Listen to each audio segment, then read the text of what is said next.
내가 어찌하여 내 형제를 비판하느냐? 어찌하여 내 형제를 업신여기느냐? 우리가 다 하나님의 심판대 앞에 서리라. 기록되었으되 주께서 이르시되 내가 살았노니 모든 무릎이 내게 꿇을 것이요 모든 혀가 하나님께 자백하리라 하였느니라. 이러므로 우리 각 사람이 자기 일을 하나님께 짓고 하리라. 로마서 14장 10절부터 12절까지 말씀. 아멘.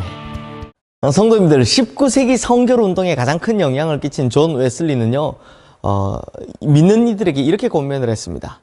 가능한 한 논쟁을 적게 하고 거룩한 것을 추구하고 하나님과 함께 겸손하게 행동하라. 다시 한번 할까요? 가능한 한 논쟁을 적게 하고 거룩한 것을 추구하고 하나님과 함께 겸손하게 행동하라.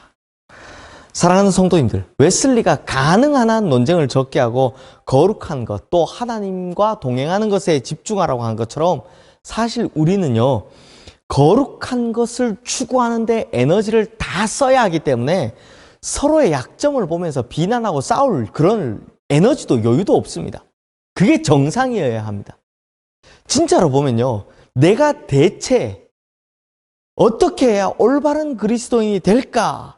이걸 항상 심각하게 고민하고 이걸 가지고 씨름하는 성도님들은 다른 사람하고 싸울 겨를이 없습니다. 지금 내가 어떻게 하나님 앞에 올바로 설까, 거룩해질까, 이거를 고민하는데 뭐 다른 사람들, 다른 것들이 눈에 들어올 것 같습니까? 전혀 안 들어옵니다. 이런 분들은요, 오직 두렵고 떨림으로 하나님과 성도들을 섬기며 주님을 위해 사랑을 실천하고 말씀대로 살아가는 것, 이것밖에 신경을 쓰지 않습니다. 이런 분들의 간증을 들어보면 좌로나 우로나 곁눈질을 하는 일이 없고요. 누가 어떻게 하냐 뭐 따지고 비난할 그럴 여유도 없습니다. 왜? 실제로 하나님과의 동행하는 것, 또 거룩한 것을 추구하는 시간만 해도 너무 바쁘기 때문입니다. 싸울 시간이 아니라 사랑할 시간만 해도 시간이 부족할 따름이기 때문입니다. 그런데 어느 시간에 비판하고 욕하고 싸우겠습니까? 그럴 시간이 우리에게 있는 것 같습니까? 없습니다. 하나님께서는 우리에게 그런 시간조차 허락하지 않으셨다는 것입니다. 성도님들, 프러시아 제국의 프레드릭 대제에게 어느 날 한 여인이 찾아와 자기를 하소연했다라고 합니다. 이런 하소연을 했죠.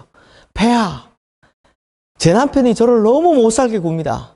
그랬더니 이 프레드릭 대제의 대답이 뭔지 아십니까? 그렇다면 그 일은 내가 참견할 일이 아니요. 그래서 그 여자가 이 폐하의 관심을 얻기 위해서 계속 송사를 하기 시작합니다. 폐하, 제 남편은 폐하에 대해서 악평을 하고 있습니다.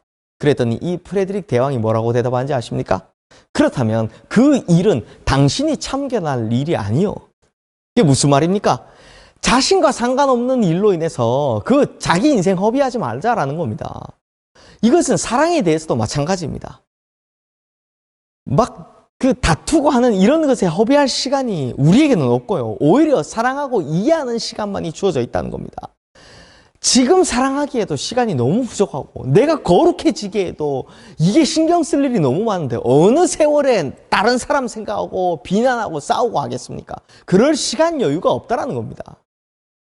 이제 다 함께 오늘 본문 10절에서 12절 말씀 우리 함께 읽겠습니다. 내가 어찌하여 내 형제를 비판하느냐? 어찌하여 내 형제를 업신여기느냐? 우리가 다 하나님의 심판대 앞에 서리라. 기록되었을 때 주께서 이르시되 내가 살았노니 모든 무릎이 내게 꿇을 것이요 모든 혀가 하나님께 자백하리라 하였느니라. 이러므로 우리 각 사람이 자기 일을 하나님께 짓고 하리라. 성도님들, 우리 모두는 언젠가 반드시 하나님의 심판대 앞에 서게 됩니다. 이것은 그 누구도 예외가 없습니다. 또한 하나님의 심판대 앞에 서는 날, 그날 우리는 하나님 앞에서 우리가 살아온 모든 일들에 대해서 직고해야 한다라고 합니다. 이 무슨 말이냐? 자기가 살아오면서 했던 모든 일들을 다 낱낱이 하나님 앞에서 해명해야 한다. 솔직하게 이야기해야 한다라는 것입니다. 그리고 그 심판 때에서 하나님께서 우리를 판단하시는 기준은 명확하고 분명합니다. 우리가 계속 언급하고 있는 바로 마태복음 7장 2절 말씀이죠. 너희가 비판하는 그 비판으로 너희가 비판을 받을 것이요 너희가 헤아리는 그 헤아림으로 너희가 헤아림을 받을 것이니라. 즉 우리가 비난하고 비판하면 그대로 하나님의 심판대 앞에서 비판당하고 비난당하게 된다는 것입니다. 그러나 우리가 헤아리는 마음으로 사랑하고 이해해주고 살면 하나님의 심판대에서 우리는 똑같은 사랑과 이해를 경험하게 된다는 것입니다. 그러므로 이것을 잘 명심한다면 우리가 어떻게 살아야 될지가 분명해지는 것이죠. 이 법칙을 잘 새긴 성도님들은 충성스럽게 맡겨진 사명대로 약한 자를 돌보고 사랑하며 그리스도의 뜻을, 우리 주님의 뜻을 실천하며 살게 되는 것입니다. 왜냐? 그대로 우리가 돌려받게 될 것이기 때문입니다. 하지만 반대로 불평하고 따지고 비판하는 사람들은 하나님의 심판대 앞에서 그대로 본인이 돌려받게 될 것입니다. 그러므로 사도 바울이 서로의 차이를 뛰어넘어 한 공동체로 살아가는 원리로 제시하는 세 번째는 항상 주님의 심판대 앞에 설 것을 기억하고 살아가라, 행동하라 라는 것입니다. 이것만 명심하면 성도님들, 우리 인생 전체가 달라지게 되어 있습니다. 그리고 이것을 명심하는 사람들이 모이면 공동체가요, 완전히 달라지게 되는 것입니다. 사랑하는 성도님들, 제가 늘 기도하고 바라는 바가 있는데요. 우리 교회에 오는 믿음이 약한 사람들은 믿음이 강한 사람들을 통해서 믿음이 자라게 되기를 축원합니다.